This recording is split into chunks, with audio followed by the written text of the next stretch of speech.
issue of the Holocaust, I think, is really ironic because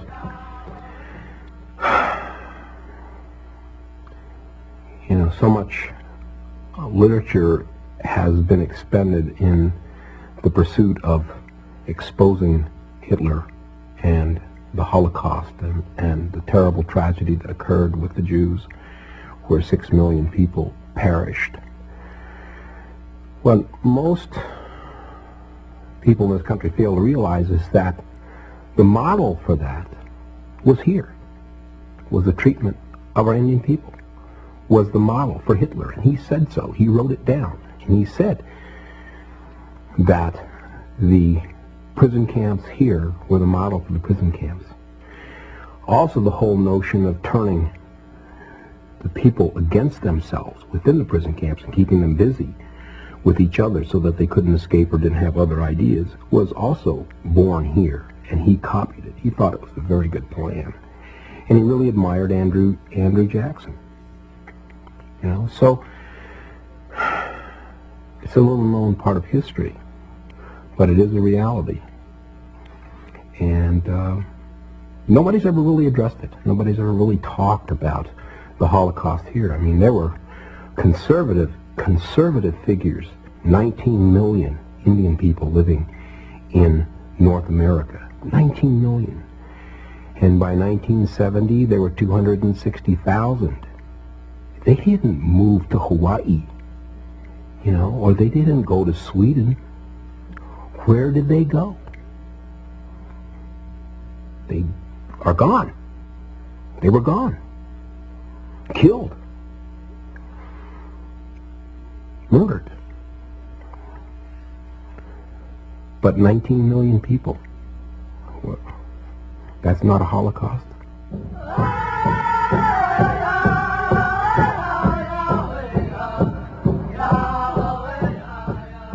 I feel that this country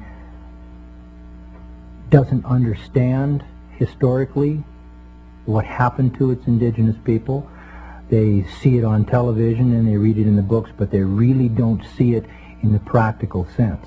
It points directly toward the racism of this country, of the white person, of the dominant society, of manipulation of the environment, of its people. To us, to the white man, we're just kind of like a cactus on the trail. You chop it away and get it out of the way so you can keep walking down the trail and seeing what the beauty you want to see.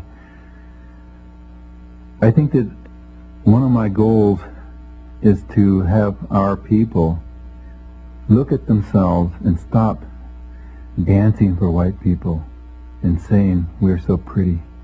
I want us to say, look what you've done to us. Look what you've taken. Look at the beauty we had and still have to offer you. And stop treating us like subhuman human beings, because we don't deserve it and we don't need it.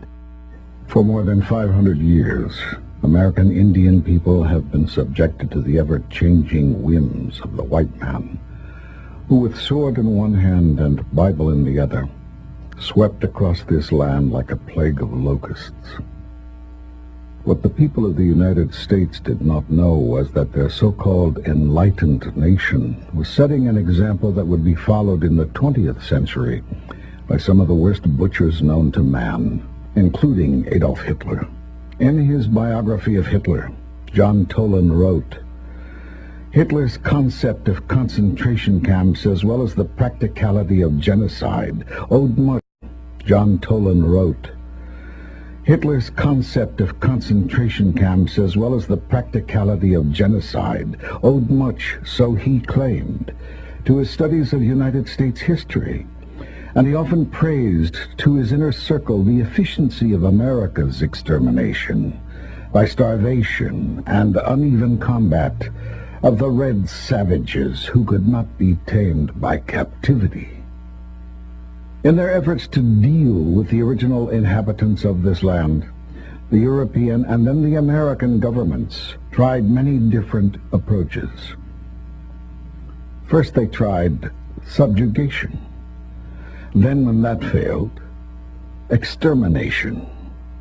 And when that wasn't totally successful, Then came the reservations. And the land set aside for reservations in the 1800s was generally the most worthless land that could be found. Indians were relocated to these lands for as long as the grass grows and the rivers flow, unless, like in the Black Hills of South Dakota, valuable mineral resources are discovered on that land, and then the Indians are uprooted and relocated again. The enrollment issue originated with when the government set up reservations. They signed up the Indians who were assigned to that particular reservation. They took a roll, as it were, at that time. Everybody was given a number so that they could identify the people who were reservation-bound Indians, because reservations and the inception were no more than glorified concentration camps. Indians were forbidden to leave them. And so you were given your tribal identity right then and there by the United States government. It's another labeling system. There probably was an importance for it at the time, to find out numbers of indigenous people. And now it's almost being used against us. And for a lot of the Native American, Indian, whatever you want to call them, don't have a number to rely on, and for assistance, for even being considered a part of us, of the rest of us. They're put out, or put aside, pushed away, and saying, you don't qualify, even though they may have a higher blood quantum than myself. And so I don't see it where it's being used in a way to be beneficial to us. It's just a way of being controlled again. When you take prisoners, you write down their names and give them a number. That way you can keep track of them. It's a very simple process. It's done in every war. It's done in every time one group of people conquers another group of people.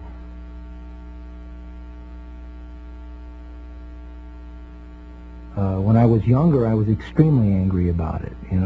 Now there's a sadness because things will never be the way that they used to be. It will never happen. So I just try and work as hard as I can to retain as much of my culture for myself, for future generations. But I'm never going to let them forget it. I don't think that this country will ever really heal itself until it answers the question of what it did to its indigenous people.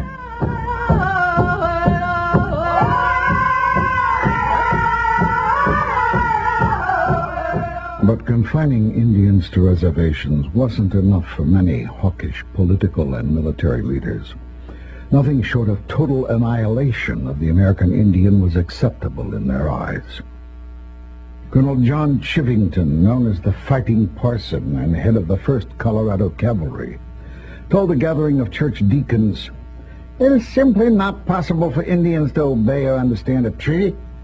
To kill them is the only way we will ever have peace and quiet." Later that same year, he led 700 soldiers on a surprise raid against a peaceful band of Cheyenne who were camped along Colorado's Sand Creek. Just before the dawn attack, he told his men, "Kill them all, children as well. Nits make lice." 400 people, mostly women, children, and elders, were murdered that day as an American flag and a white flag of peace flew high over the camp's tallest teepee. As tribe after tribe was successfully depopulated, demoralized, and imprisoned on reservations, political winds shifted and extermination began to fall out of favor. Assimilation became a new byword of a concerned citizenry, and so an educational model to make Indians into imitation white men was proposed. The centerpiece of this plan was the Indian boarding school system designed by former Indian fighter Captain Richard Pratt. His motto, "Kill the Indian, save the man." was the central philosophy which destroyed Indian families and societies by sexually violating man. Was the central philosophy which destroyed Indian families and societies by sexually violating and brainwashing generations of Indian children into believing that their language, culture, clothing, and their very identity was evil. In actuality, the effect of the boarding schools was far more devastating and far-reaching than its creators ever conceived. It is now recognized that the boarding school experience has affected multiple generations of Indian people with such symptoms as alcoholism, drug abuse, incest, sexual abuse, and other major dysfunctions. Almost every Indian person alive today, no matter how successful, carries the residual psychological scars of yesterday and must grapple with the question, when it's all over, will I be Indian or white?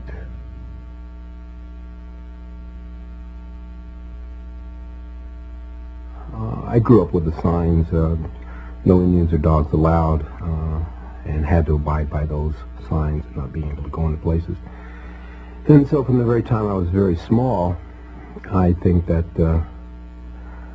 I learned that you had to be strong in order to be an Indian. How do I define an Indian? That's a political question that's very difficult to deal with. Traditionally, the Apache people didn't have a definition of who was Indian. I'm the only person that doesn't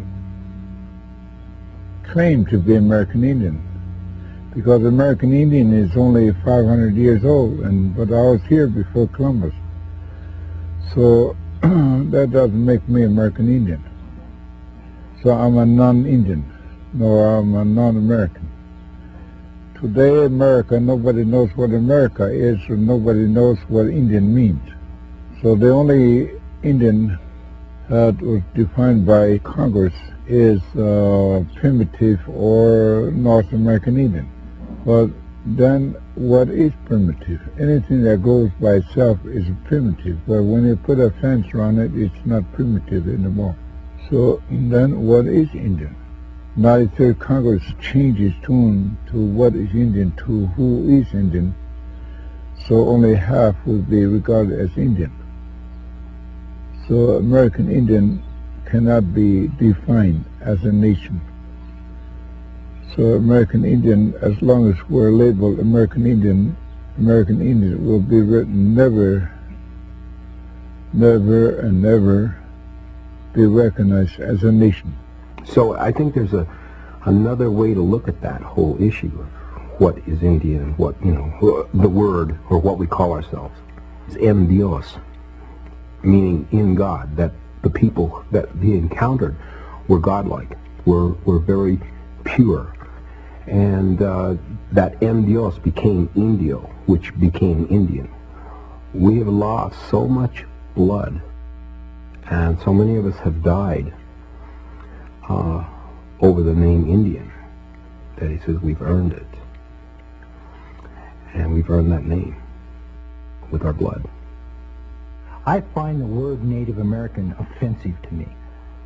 It's like, here's a nation of people that enslaved my people, stole my culture, tried to beat it out of me, and now they're going to include me. And I don't mean to sound unpatriotic, I'm a veteran, but they're saying now you can call yourself a Native American. I'm not, I'm an Aboriginal, indigenous person. I know I'm not white. I tried to be white, and I couldn't do it, and they didn't want me. Because I'm not white. I'm culturally Apache. I relate to my tribe closer than any other human beings on this world. I know who I am, and I know my blood. I don't have to read in a book that somebody wrote at some fort somewhere long back in history to tell me who I am.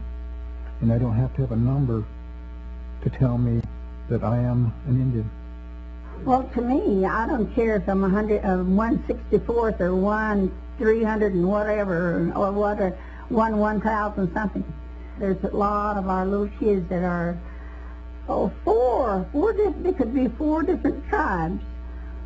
And, well, now which one of these means more to you? There's one of them there that means a lot more to you than the others, I feel. Being Indian is not being part. If you're Indian, you're Indian.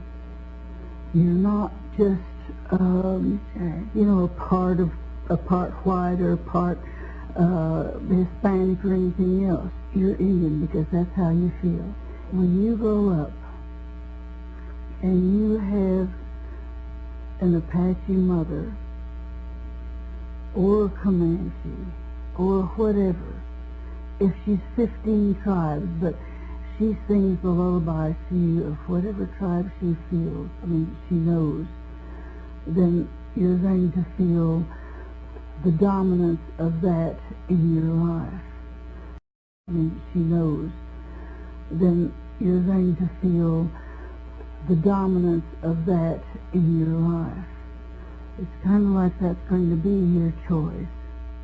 As Indian people, we have the responsibility to care for our own, to care for our young, take them in no matter what blood they have. If they're ours, they're ours. That's a simple answer. You can't say, you aren't enough of me, so find your own way. That's not what it's all about. We brought them into this world. So what happens when this young guy comes up to the drum and he looks black and he says, my father is such and such and my mother is such and such and I'm Indian? What do you say? And I want to learn the song. What do you say to him? And he said, you better make a place on the drum for him and have him sit because he's one of us. My mother was only half Apache, but that's always, I've never felt like I was anything but Apache. We've always, because my father was always singing and always teaching us about Apache, so I felt like we were Apaches, and that's all we were. And I think my mother felt that way too, because she never said anything about being white. It was always Apache. Everything she did, she made dresses and she beaded and made purses and all kinds of things, and she made those, and they were Apache, and that's what she wanted to teach us, to dance Apache, to sing Apache. And that's what I'd like to give to my children, to help them to realize that they're Apache. And one of the things we went to was something in Oklahoma, and there were all these people in their minks, and their tuxedos and their formals and everything. And my daughter asked me, she said, Mama, how do you feel? You're wearing an Apache dress, and all these other people are all dressed up. I said, I feel like I'm the most beautiful person here. I said, because I'm Apache. And that's the way I feel.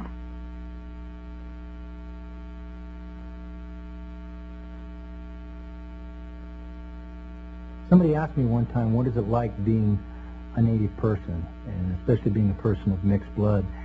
It's a constant explanation of my culture. I'm totally amazed at how much the non-Indian population knows about my existence.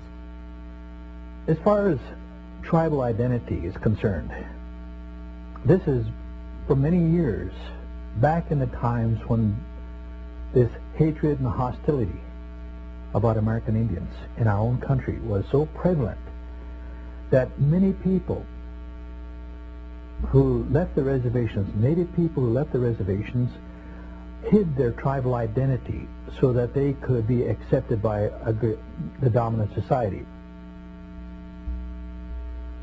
Because Indians were being relocated to the cities by the thousands to empty the reservations so that the termination policy could be effected, we suddenly had an explosion of urban Indians. The urban Indians oftentimes did not, once they had children, they would not enroll them with their own tribe. They didn't take the time or the effort, or, as one Indian said, what's it worth to be an Indian? In the 1950s, the federal government instituted yet another new Indian policy known as termination. The purpose of this policy?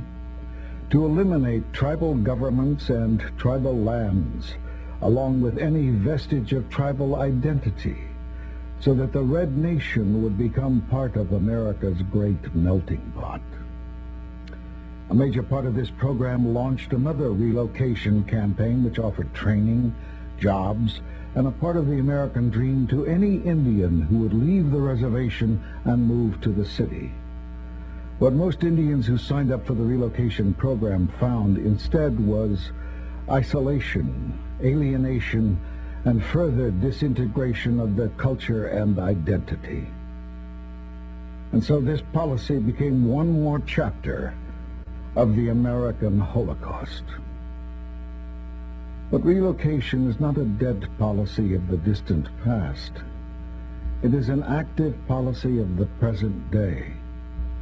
By order of the U.S. government, more than 12,000 Navajo people have been forced in the last 25 years to move from their traditional homelands on Big Mountain in Arizona, to be resettled one more time on land nobody wants, contaminated desert bottomlands of the Rio Puerco, downstream from the largest radiation spill in American history. The reason for relocation this time? The discovery of one of the largest coal deposits ever found in North America. The most recent law which strengthened and accelerated this forced removal was introduced by Senator John McCain and signed into law in 1998. Because as Indians, we're not pulling together. We're so fragmented, and still that's the white way, to break us up, make us weak. And we are strong, but we're so far apart from one another, make us weak. And we are strong, but we're so far apart from one another and can't come together on the issues. Would just as soon go their way and say, oh, you take care of it. We exclude, cut out, don't let in. Where is that tradition? What's that tradition from? It's from Europe.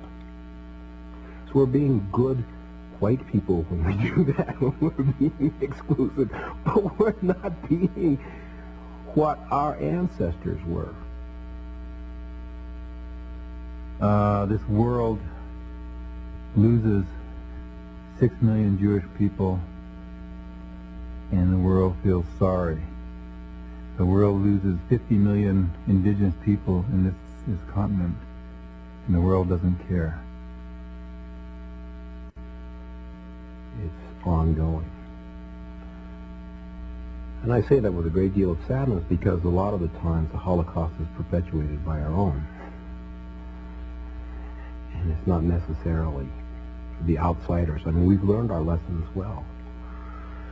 We've learned how to be divisive.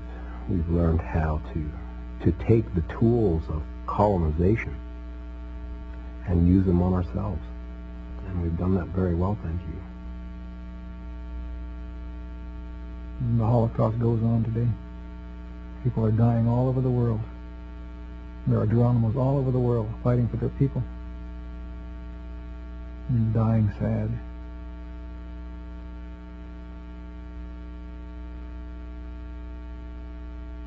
All I know is all these years of what Western civilization has tried to do to indigenous people that we still endure. I'm proud of my people, and I'm proud of who I am, and what they did and what they stood for.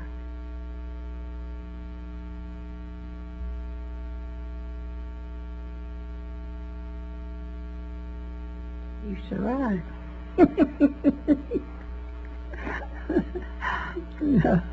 We've always survived, and we're still surviving.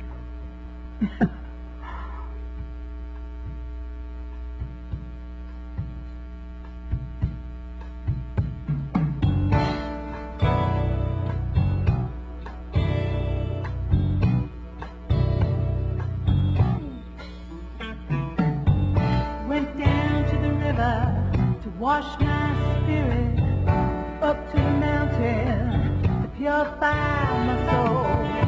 Dance to the sun. Pray for the one who can't help himself no more.